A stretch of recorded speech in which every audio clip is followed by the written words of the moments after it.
This is good. It is. Do you like it? Yeah, you're a magician.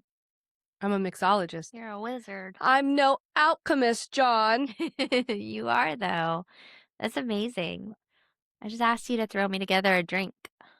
You said that you didn't have anything, and I gave you my last margarita. I know. You could have my last marg. That's so sweet. I feel like if we were on a deserted island and about to die, you would give me your last margarita. Yeah. I'd also let you eat my body if I died. But our audience isn't ready for that conversation. Baby, that's so nice of you. Yeah. Wait, but like I feel like there's a better way. Like before you die, I could just like eat like your calf or something. Ooh, I don't want to be alive. No, I would cut it off first. But I'd be alive. Oh, I don't want to do that. Unless you're starving and but hello, you would have me. I could fish. that's true. Do you know how to fish? I'd figure it out for survival. I know how to fish with a fishing pole, not with my bare hands. We'd have to figure out how to Some Bear Grylls shit. You take like a stick and you sharpen it And throw it at the fish? and you Or we could create a net out of like seaweed and shit. Oh my god, we would be so good Something like that. on an island. We'd have to make a fire and stuff. Ugh, I wouldn't be able to shower. There would be no AC. It would be so humid. I would mind. I would just off myself for you, like sacrifice, because it's like so I could eat your flesh. Yeah. Meanwhile, you're like, baby, the boat was right there. I don't Couldn't care. last another minute. It was too far. Couldn't last another minute in this hellhole. I mean, I've seen Survivor. I don't think that qualifies you to be like a survivalist. What was that movie with the volleyball? What was the movie? Castaway. I've seen Castaway. I could totally survive. No, he barely survived. I don't know. I just feel like I would survive. I've just always had Out of spite. Yeah. I've always had that intuition about myself that if I was like in a survival situation, I would survive. You know, yeah, like the whole going back to the Titanic. Mm-hmm. Like if you jump back onto the sinking ship off of the lifeboat, like I would want to survive out of spite just so I could argue with you about doing that. Exactly. And like I just feel like I would be so oblivious to the situation, I would survive anyway. Like those fucking people who get in car accidents and they're like pissed drunk and they don't even know that they're in a car accident That's me and all they the survive. time. That's you all the time. Their body's limp.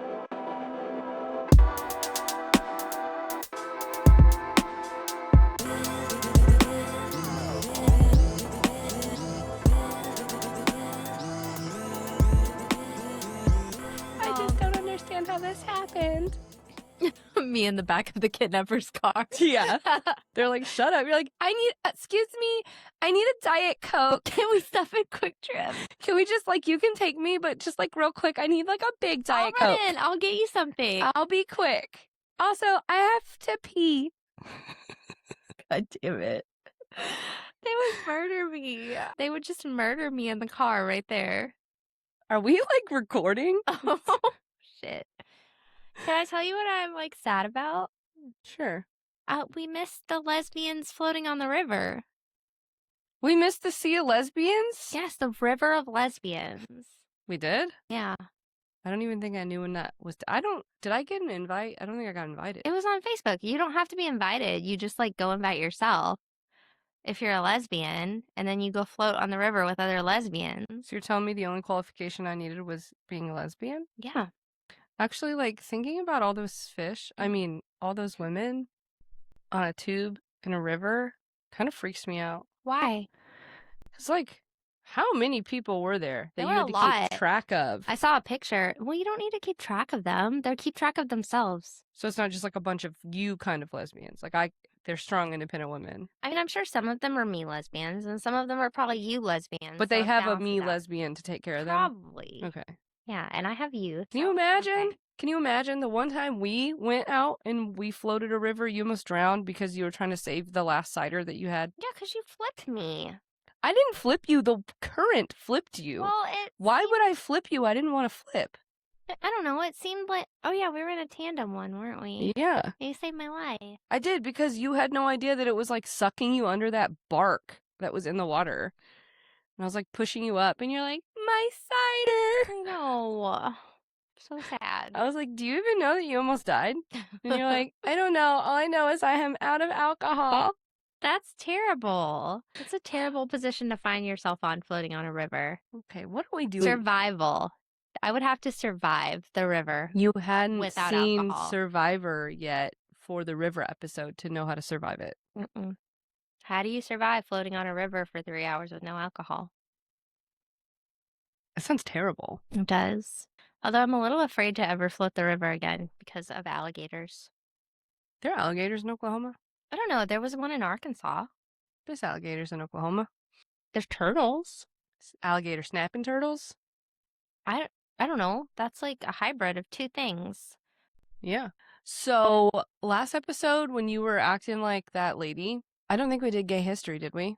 Probably not. So So before I forget, let's introduce ourselves. I'm Stephanie. I'm Audrey. And this is Closet Talk Podcast. And this is Strawberry Cow. I hate him. Okay. Are we on episode 46? Oh my god. We're middle-aged. What's your recent Reddit obsession? Colin Gosselin. Colin Mm-hmm. from These Girls Are My Sons.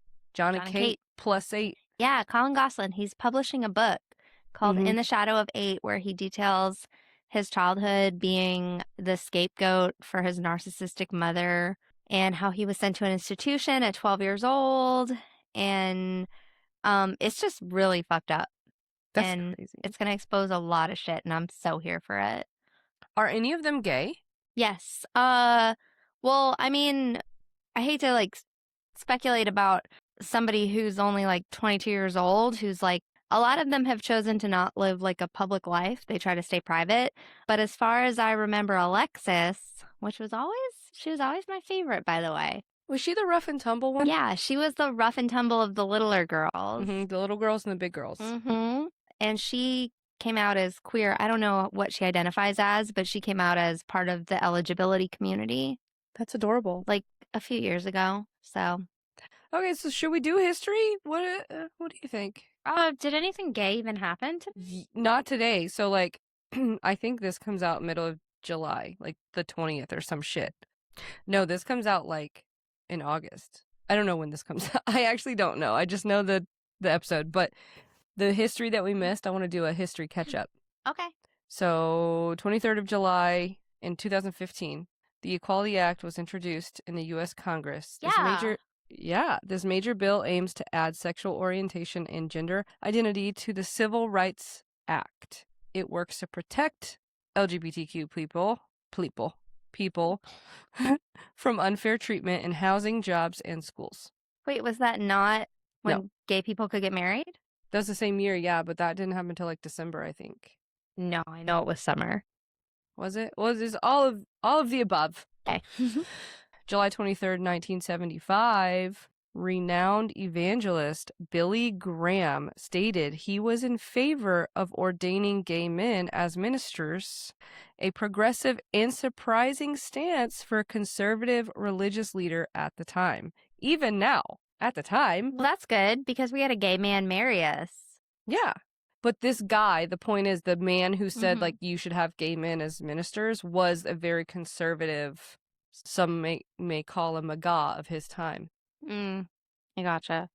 Okay, and then lastly, July 25th, 1966, Phoebe's opened in San Francisco on the corner of Folsom and 11th Street. It became the very first gay leather bar in the city.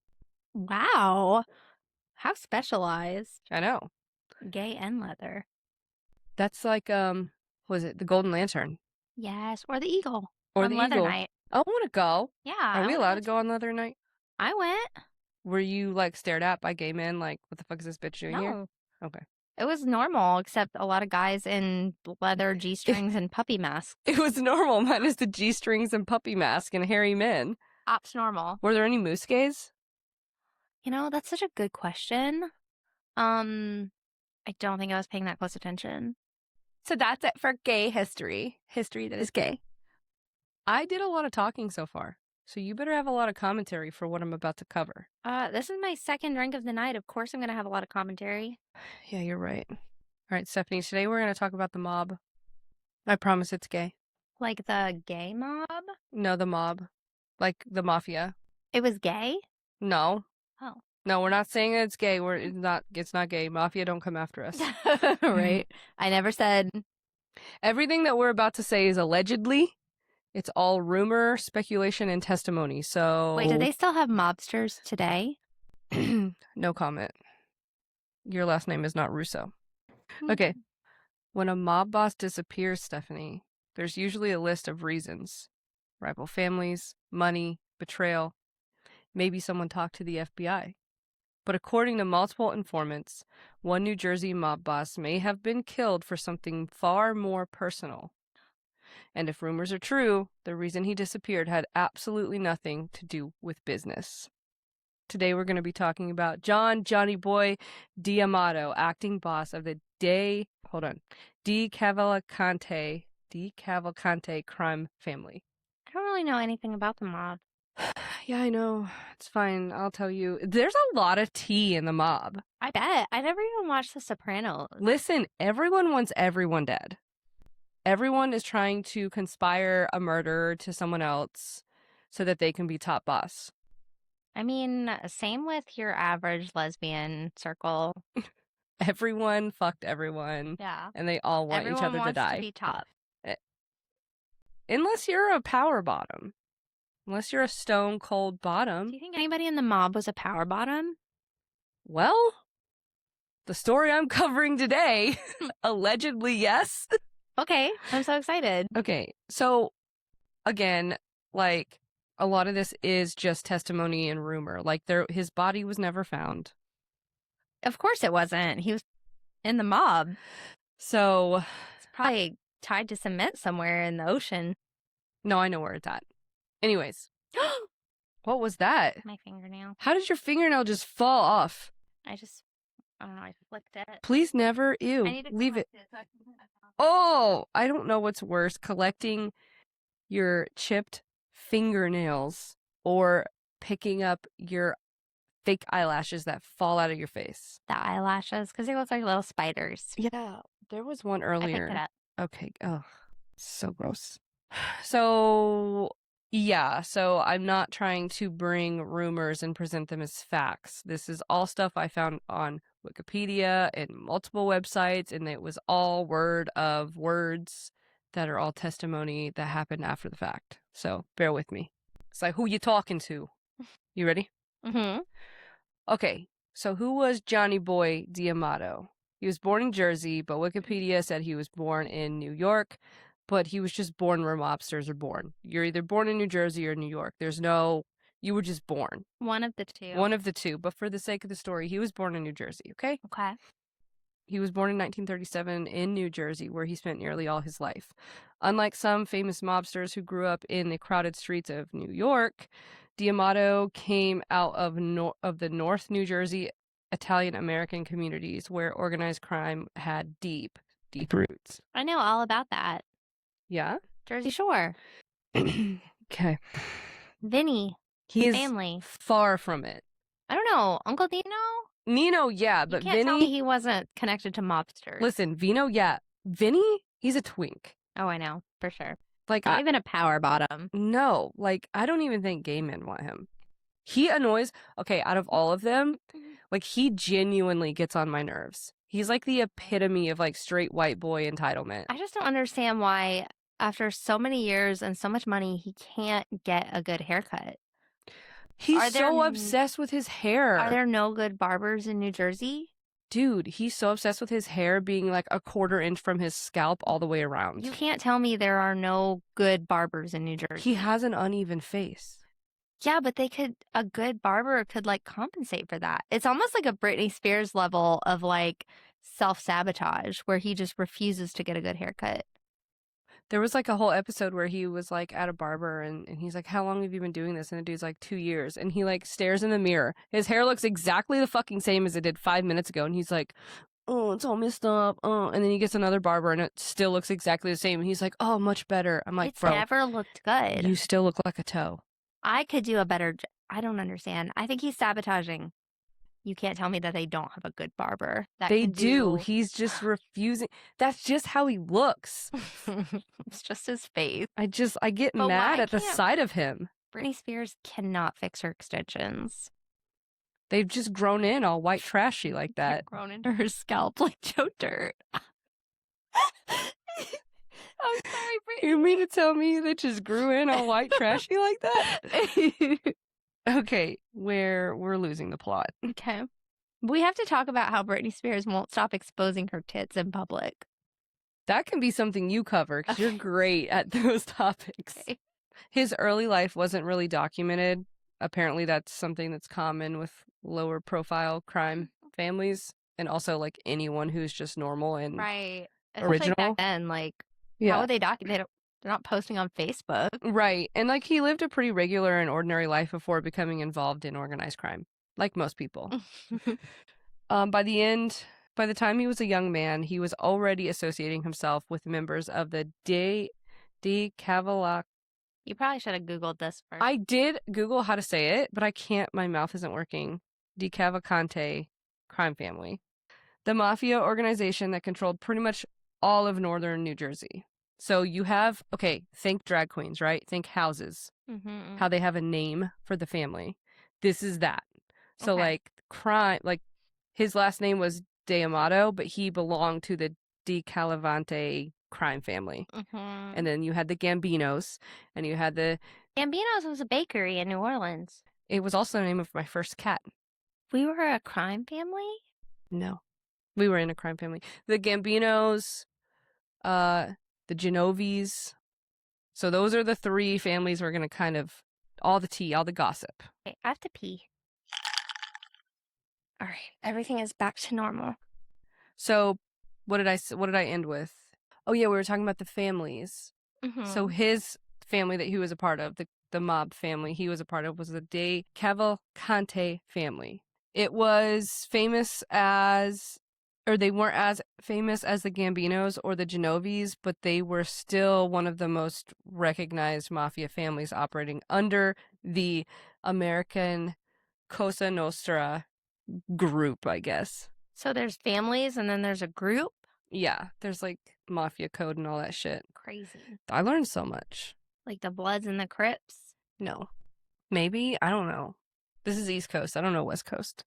But they, specifically this family, controlled illegal gambling, loan sharking, extortion, labor racketeering, construction influence, and other organized crime operations throughout New Jersey. Construction. Yeah, like they had their way with things. Like if they wanted to, do you remember that show we were watching, like Beast and Me? Yes. Okay, like you could get away with some shady shit if you were in charge of construction. That is true, because you could hide bodies underneath your buildings. But Hmm. also, they were probably providing like a lot of structures and maybe like some affordable housing. Yeah. So I feel like the mob is misunderstood. Yeah, definitely. I can fix them. So many people believe that this family specifically helped inspire aspects of The Sopranos, since both operated in northern New Jersey and shared similar structure and culture. But back to Johnny Boy. Do you have anything to say? No. Okay. Please do, because I feel like I'm doing a lot of talking. No, I'm just like, I'm kind of thinking about the mob in general and realizing that I want to research it more. Okay. What? I don't know enough about Is it. that going to be your new Reddit obsession? It could be. Yeah. Back to Johnny Boy. He spent several years proving himself. Like most mafia members, he didn't just become a boss overnight. He reportedly worked his way through the hierarchy. So there's something else that I'll explain in a minute of like how it works. Because like, of course, you have the mob boss, then you have the underboss, and then you have like the third in power, which is like some weird name.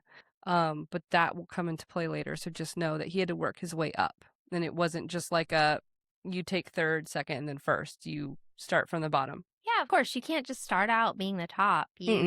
Everybody has to bottom sometimes. Started from the bottom now, yeah. Okay, so, however, D'Amato was a veteran gangster, starting his criminal record as early as 1963. So he would have been like in his 20s. Okay. He was born in 37, 63. 40. He would have been 27, I think. Yeah. Okay. Yeah. So a young man. Did he have a father? I never knew my father. Maybe he didn't. Maybe that's why he joined the mob. No, I think he did. I can't vocal stem this much during this episode. I cut out so many vocal stems of ours, except It's the like one. half the episode. It is half the episode. Are we going to get back to the story? Yeah, sorry, go ahead. So in 1963, he was arrested on gambling charges. He was then convicted of burglary in 1971 and forgery in 1984. So he's just racking up the charges. Yeah, I don't think he did any of it. It's all allegedly. He sounds like a good guy. I can fix him. He then eventually married a woman named Teresa, but this is all irrelevant other than the fact that he was married to a woman. Okay, as were many, many people. Mm-hmm. So he rose through the ranks during the 1980s, gaining significant involvement in labor and construction racketeering. This is when he became third in charge. So they called it like a capo regime, but it's just the third in charge. Of the whole mafia? Of his family. Of his Not family. the whole mafia. So just the De Cavalcante family. Okay. That's still a big deal. It's a big deal. He's like almost HBIC. Yes. Well, then you have the HBIC, so the main boss. Then you have the underboss, which is literally under the boss, and then him. So right now he's third in charge, right? But the main boss, HBIC, Reggie, aka John the Eagle, was arrested and put in jail awaiting trial for his crimes of like extortion and shit. So now you have the second in command who has just moved up to the boss seat. Mm-hmm. And his name was Corky Vastola, who, like I said, is by default, he's now the boss. So main boss is in jail, Corky is now in charge, and then you have our boy Johnny Boy. Number 3. Well, number 2. Number 2. But during this time, Johnny Boy started working closely with the Gambino family, the HBIC of the Gambino family. So I'm just picturing them working in a bakery. No. So the head bitch of Gambino's was John Gotti. Okay. Wait, why do I know that? Why is that a thing? It's a very famous name. He's a famous mobster. Okay.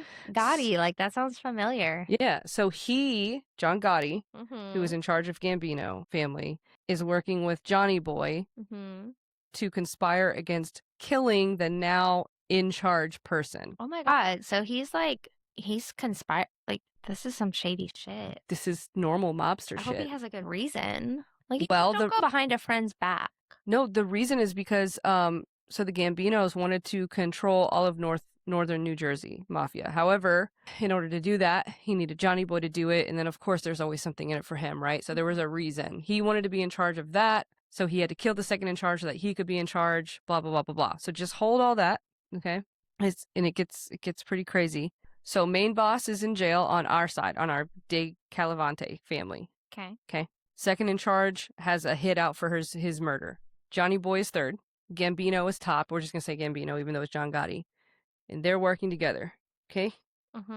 Okay. Now, the De Calavante family, they start feeling the tensions and catching word of it and seeing the rumors that, hey, Johnny Boy's working with the Gambinos. So tensions start to rise. And all these allegations come to surface. So they're almost like you're being controlled by Gambino over here, by John Gotti. And the whole plan to murder the second in command guy failed. Okay. Because there was just too much going on. You know, I'm just starting to think that, like, you can't trust any of these mobsters. You can't trust No, you can't. So the murder plot against the underboss, Corky Vastola, who ultimately was in control, it failed. So Reggie, the top boss of the De Cavalcante family, he was convicted of his charges. So he was eventually sentenced to 15 years in prison. So he can't boss anymore. What was he charged with? Baby. Conspiracy to commit murder? Extortion, racketeering, gambling. They did a lot of crimes. All the crimes. How did he get charged? Like, did somebody rat him out to the police? Probably. Yeah.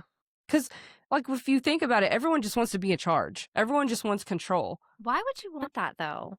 I don't. Money, control, power. I feel like if I were in the mob, I would just be happy to be a part of it. I wouldn't need to be in control. I'm just really happy to be here, guys. Seriously, don't worry about me. I'm not vying for top dog. I'm not vying for HBIC. I'm just happy to be here. I'm just so glad we can all get along. We all know our roles. The real riches are the friendships we made along the way. Jesus fucking Christ. So I feel like I would just bring like a sense of unity to the mob. yeah, that they haven't had for the past 700 years. So Reggie, top dog of the De Cavalcante family, gets convicted. He's put away in jail for 15 years, which meant that Vastola, Corky, second in command, keeps running the day-to-day activities of the family. After Reggie's conviction, though, the second in charge, Vastola, also got convicted of major extortion charges and sentenced to 8 years in prison. So from behind bars, the OG man in charge says, Johnny boy, you are now in command because both of us are in jail. The top two. He made it to the top. He made it. Started from the bottom. Now we're here. So he was promoted to acting boss of the De Cavalcante family. I keep saying the name wrong, so I'm so sorry. Please don't put my head on a spike. The delicatessen family. They ran a delicatessen. In my mind, this is the delicatessen versus the bakery. What's delicatessen? Delicatessen, it's like a meat shop, like where they sell like cured meats and things. Oh. Like deli, that's where the word deli comes from. Okay. Yeah, so the meat shop boss, the second in command, they're both in jail. So the main boss, the OG boss, from behind bars says, third in command, Johnny boy, you're in charge of the deli shop. Okay. And the Gambinos are still remained untouched. Like, John Gotti is still in charge of the bakery. Still making the best cakes in town. Yeah. In 1990, we now have new boss, Johnny Boy D'Amato. Despite the turmoil, he was still named the boss by the boss. Because the boss knew. The boss knew that Johnny Boy was trying to kill the second boss. But he's like, family matters. He's like acting boss. It's like when your two kids are fighting and one of them tries to kill the other. You're like, But did you die? No. Because it failed. Walk it off. You're fine. Go eat a cake. What is it that crime bosses do, you ask? I didn't ask, but now I want to know. The day-to-day mob activities, of course. Like approving murders, overseeing crimes, settling disputes within the family, like so-and-so wants to murder so-and-so, choosing who gets to murder so-and-so, and maintaining relationships with other crime families, like the Gambinos. I mean, I feel like it's not an easy job. No, and crime bosses of anyone have a reputation of being intimidating as fuck. Yes. And demanding respect. Very machismo. I feel like I know where you're going with this. Yes. Was Johnny Boy not very machismo? No. Was he a little bit like... Twinkmo? Not on the outside. Okay. Well, that's what matters. Like, you just have to show the world a tough exterior. And then on the inside, you can be soft. Well, this is why his leadership would be short-lived due to certain rumors and his sudden disappearance. They disappeared him? I know what that means in mob terminology. Good girl. In early 1992, Johnny Boy suddenly disappears. People assumed another crime family or internal power struggle since, he tried to kill his boss. Like, it's not uncommon. His body was never officially recovered. So no one really... in the ocean somewhere. He's swimming with the fishes. No one really knew what the hell happened or where D'Amato went until years later when the rumors started to come out in the allegations and the testimonies. In 1991, D'Amato's bisexuality was allegedly exposed by his girlfriend, Kelly. I thought he had a wife. He's a mobster. They have girlfriends and wives. Are you kidding? That's where the cheers comes from. Cheers to our wives and our girlfriends and to hopes they never meet. Lucky for you that your wife and your girlfriend are good friends. Okay. His girlfriend, alleged. Yes, because he had a girlfriend. So, like, yeah, that's like, oh my God, he had a girlfriend. Like, it's not really that, oh, OMG. They had girlfriends. So, his girlfriend, allegedly, she goes to the second in command at the time. So, D'Amato, Johnny Boy, was top boss, and then the hierarchy still stands. There was still an underboss, and then a third, and then so on and so on. So, she goes to the underboss and is like, yo, homeboy is bi. Damn, he must have did her dirty. I guess so. She describes swinging encounters that he had in sex clubs with both men and women. In addition to the allegations of bisexuality, D'Amato was accused of usurpation. Usurpation? Like trying to usurp somebody? What the fuck does that mean? Usurp means to, like, take the throne or take the position of power. You slurp? Usurp. I hope you slurp. Okay, yo, I mean, that makes sense. He did try to take fucking... Yeah, literally. He literally did that. Wait, but like, can we go back to like him being with men? Like, have we not said before there's nothing more manly than fucking another man? Exactly. There is nothing more alpha. There is nothing more alpha than a man topping another man. And I wish that the mob could have seen that. And I think the other mobsters were jealous that they weren't getting topped. You Allegedly. think they wanted to get topped? I don't know. Maybe. Johnny boy. He, alongside with the bisexuality, he also was like causing corruption and chaos in the family. He also was allegedly stealing from the family, which like I wouldn't put it past anyone. I would steal from my family too. Fuck them. Many family members believe that D'Amato was controlled by Gambino. Remember John Gotti? Lovers? In my little mind, I was like, I want to make a fan fiction of like John Gotti and Johnny Boy. Oh my god, we're gonna get murked. We are. We're going to go swim with the fishes. For real. No, I'm protected. I'm a Russo. Anyway, that kind of, remember that whole thing with him and John Gotti? That kind of still is pissing off the family a little bit. They're still kind of sour about that. Yeah. Like, you tried to kill our boss with another family. You don't leave the family. You stay with the family. Yeah, it's all about family. Family is forever. Yeah, until you kill them off because they're in the way. Yeah, exactly.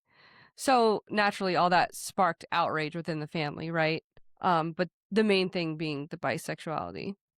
At a meeting in November 91, the current underboss authorized the murder of Johnny Boy and suggested how and where to dispose of his body. Now, this is just a reminder that this is all rumor and testimony, but this is where Anthony Capo comes in. Anthony was the hitman in the De Calicante family. If there was a murder to be had, he was the man for the job. So, like, anytime they're like, yo, this murder, like, we need to kill this dude, he was the one to do it. It wasn't like you going to do it. You just made the decision because you were the boss. He did it. Yeah, so Anthony did it. Anthony, in his testimony, he said, nobody's going to respect us if we have a gay homosexual boss sitting down discussing La Cosa Nostra business. D'Amato's execution was given to Anthony Capo. So, fun little fact here. This murder plot was in contravention of Cosa Nostra rules on killing a family boss. And the plotters did not ask permission from the Mafia Commission in New York. What? It's like the It's HOA of the mafia? Real. It's, yes. Like, you have to ask permission before you paint your door? Like, Yes. there's a mafia There is. HOA? Yes. So Okay. the Mafia HOA said, you weren't supposed to do that. You just did whatever you wanted to. No rules. You have to follow Mafia code, You babe. have to follow the rules. You have That's to follow... clearly stated in the bylaws. It's clearly stated on page 17 in the HOA of the Mafia. Mm-hmm.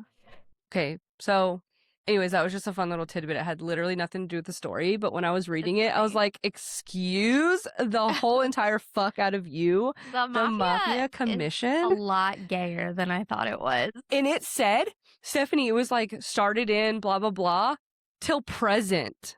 It's still a fucking thing according to Wikipedia. I'm sorry I said that the mafia was a lot gayer than I thought it was. I have no affiliation with this woman. I do not know who she is. When I say the word gay, it's a good thing. Please Yeah, no. I mean, like we said, like, it's so powerful and machismo of you to top another man. It really is. It really fucking is. Okay, anyways, sadly, on January 6th, 1992, Johnny Boy was lured to his death. Capo and this other guy named Victor picked him up in a white Lincoln a block from his girlfriend's house in Brooklyn to drive to lunch. With D'Amato sitting in the back seat, Capo turned and shot him twice in the chest. When D'Amato groaned, Capo shot him twice more, eventually killing him. Imagine you just think you're going to lunch and then someone kills you. With Like, your what if you fucking picked me up and friends. was like, let's go to Buffalo Wild Wings? And I was so excited.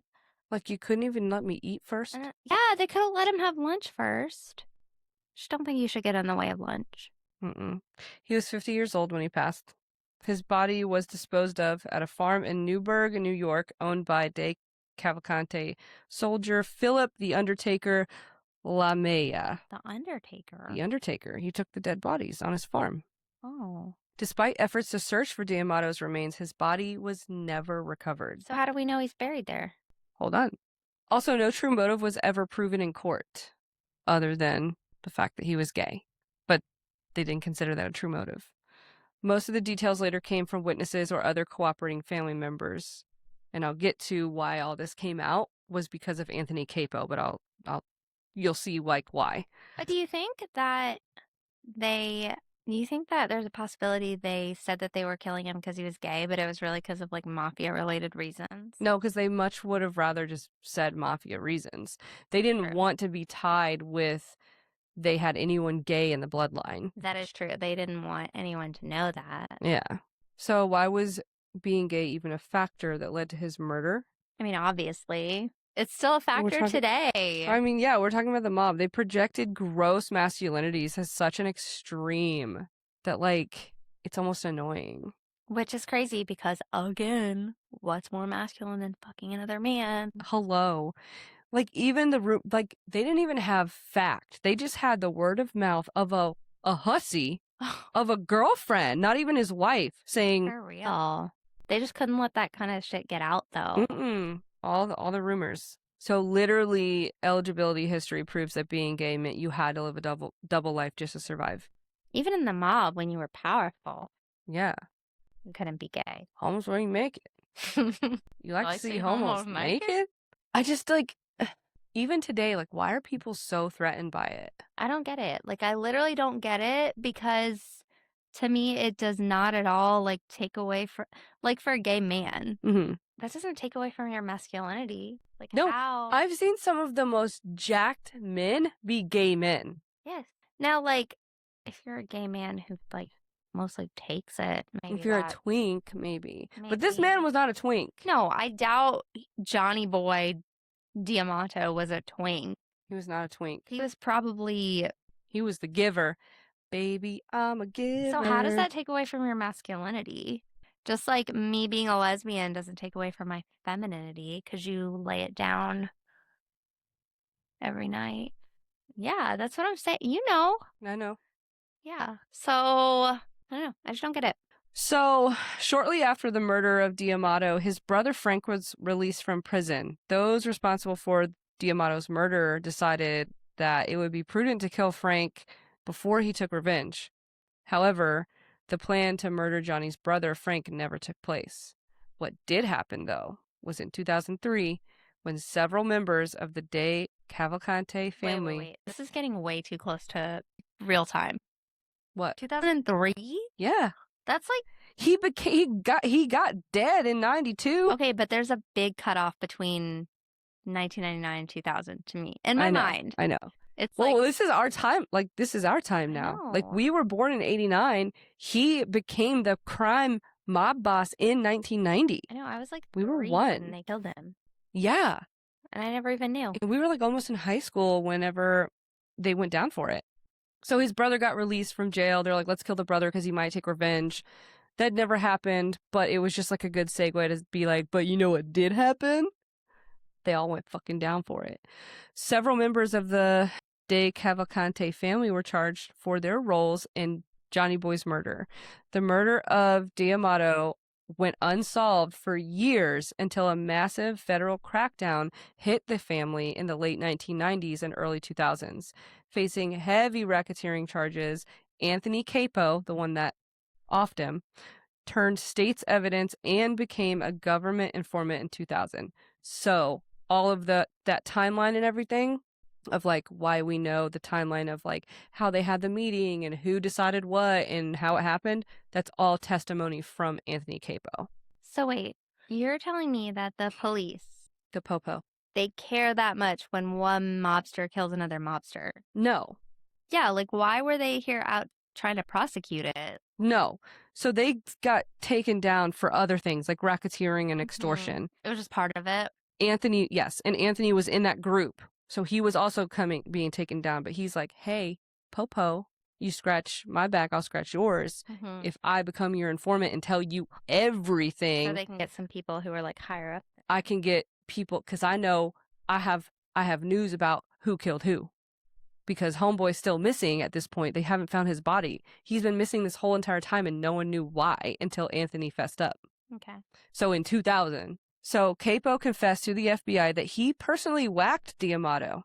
His testimony in federal court eventually dismantled the entire family's leadership, resulting in the conviction of the 3 in command who ordered the murder of Johnny Boy, and they all were eventually sentenced to life in prison.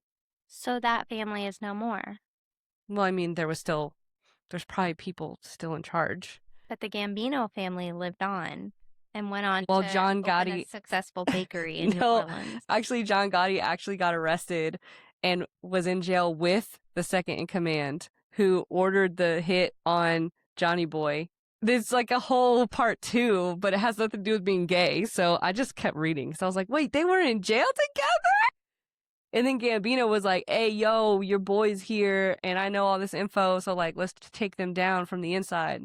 God damn. Yeah, it's crazy. So That's what I'm saying. backstabby. The fucking mob is like almost worse than Mean Girls. Catty as fuck. You're right. Put girls in charge. They would get it done. Holy shit. I want to know. Okay, here's what I want to know. Were there any women in the mob? Yeah, the wives. None of them have a say, though. It's all the men. That's bullshit. Any closing statements? I think that this whole thing is just proof that we should all just work together and get along. And I'm just happy to be here. yeah, not just because you're in different families and because your boss wants to kill my boss doesn't mean we can't like. I wonder what family Anthony Russo was a part of. And I wonder if Anthony Russo is like in my chain. I'd be interested to know that. My grandfather, like great-great-grandfather, his name was Otis Omarion. He had some gangster-ass fucking name. Omarion Otis Beasley. I think he was the one that changed the name. To Beasley? Yeah. From what was it before? Russo. Oh, wait. I thought Russo was from your dad's side. That is my dad's side. Omarion Otis Beasley. Oh, Baxter is your... Okay. Sorry. I got it. Okay. He changed it to Beasley. He just like picked something very innocuous. Yeah. I mean, that's common. Like, that's a common thing that happened to a lot of families. So, like, Smith, probably every Smith you know came from the mob. Damn. So you're like a mobster. Your family was like mobsters. Allegedly. All of this is allegedly. That's why I get so fucking fiery. You do. It's in my blood. You would have been great in the mob. I would be great in the mob, but I'm too gay for it. Damn. Do you think they would have treated you with more respect as a gay woman? I would have demanded respect. A gay man? Like, do you think they base it on like your gender or like whether or not you like masculinity? Your masculinity and like... I mean, he looked pretty masculine. Yeah, it's just interesting. Whether every rumor about Johnny Boy D'Amato was true or not, history reminds us that perception alone can be enough to destroy someone's life. His murder remains a dark chapter in the De Cavalcante family's history, exposing the violence, betrayal, and rigid code that govern the mafia. But perhaps the most haunting part of this story isn't how he died, but why. If those accounts are true, then the thing that made him most targeted wasn't betrayal or money. It was the possibility that he didn't fit the image of what a mafia boss was supposed to be. And that's one of the scariest things about this, that sometimes fear and prejudice from other people can be even more dangerous than the mob itself. Ooh, I got chills. They're multiplying? Yeah, that was really great. I bet there's a lot of people in history in different positions of power who were gay and you just never know it. I know. I actually, so funny you say that, that's how I found him. Because I was like, I want to know all the gays that were in like the mob or that were gangsters. Like, I want gangster gays. Gangster gays. So I love that. I think I'm going to cover a few of them. So more? Yeah, there's actually this woman. Oh, wait, I don't even want to tell you. Wait, I don't know if there are any like woman. There is mobsters. I mean, gangsters. You can't say mobsters because she was French. But yeah, I can't wait to cover hers. I just I wanted so much time to do the girls that like I didn't really rush through his, but I want to have like a whole weekend to just dedicate to this lady that I want to cover. I'm so excited. I know. Okay.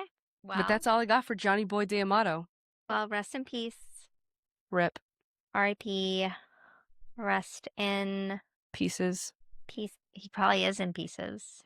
I don't think they Actually, fucked around. Actually, there was, like, through the testimony, it did describe how they disposed of his body. Like, they had, in that car, they transferred him to another car, which was a Cadillac, which was so funny that they, like, said what cars. They were like, it was a Lincoln, and then it was a Cadillac. I'm Yeah, like, 'cause of they were fucking course there flexing. was.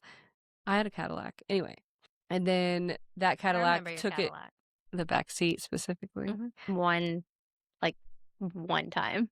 And then that car went to an alley and they switched his body into like a transit van and then took it to the farm, to the Undertaker's farm. Well, rest in pieces, Johnny Boy. Yeah, that was really interesting. Thanks. I know that it wasn't super gay, but like that's what he was known for. Like if you look up Johnny Boy and like why he was murdered, it's like because he was gay. But he wasn't even gay, he was bi. There's a difference. He might have been gay. If you sleep with a dude in the mob, you're gay, no matter how many women you've slept with. Yeah, I feel like that. And I feel like it's hard to say because he could have just been with women as like a lavender marriage, you know? I think he was actually bi and he was just like, didn't You really. think so? Yeah. Because like the girl even said like the swinger situation of boys and girls, like men and women. I don't know. I don't think she would have included women if it wasn't true. I think she would have just. I'm probably going to be canceled for this, but I just feel like very few men are bi. You're not going to be canceled for that. That's fact. Like there's very few men are bi. I feel like you feel like they're either gay or they're straight. Yeah. Gotcha. And I feel like more than 50% of women are bi. Well, it's easier for us to be accepted in that light because, like, I feel like when men say they're bi, it's harder for simple-minded people to fucking understand that. Like me. Yeah. Like okay. It is about acceptance, but I feel like it's also just kind of a biological reality. I just feel like biologically more women are bi than men are bi. You know what I mean? Yeah. Well, and I feel like once a man has that stigma of also sleeping with men, it's like this subconscious light that's put over them to be like not as masculine anymore. So more women will be like, I'm good. Yeah. Without even how realizing. the mob did to him. Well, yeah, but without even realizing it. Yeah, that's true. Now there is just like when you go on Tinder as a girl and you're bi and you're like, I'm bi, only men will message you and none of the women because it's like, are you though? Yeah, it is kind of the revert. Yeah, no, you're not wrong. And I'm probably just like your reptar brain. Yeah, no, my views are probably very reductionist, but it's just how I feel. I'm going to leave that in so everyone can comment to you. Yeah, everybody comment and tell me how misguided I am. I don't know. I just feel like there's real biological differences. What do you mean? Between men and women. You feel like I think there's scientific fact. I mean, outside of just like our bodies, like how our brains work too. My body. Yeah. I don't even want to tell you that I'm very hungry because I don't want to sabotage your diet, but I did not get any dinner tonight. I don't want those chicken wings. You want me to make them? They're only 150 calories. I'll take 2 of them. Okay. Yes. I want Taco Bell. No! I always want Taco Bell, bro. All right. Well, we love you. Stay safe out there. If you're in the mob, don't look them in the eye. Please stay safe from the mob. They're everywhere. They are everywhere. I'm right here. I mean, they run a bakery in New Orleans. They do have fronts. You know that. I know. And now I'm really questioning. Because did I ever see them actually sell a cake? I got enemies. Got a lot of enemies. We love you. Be safe. Don't get whacked.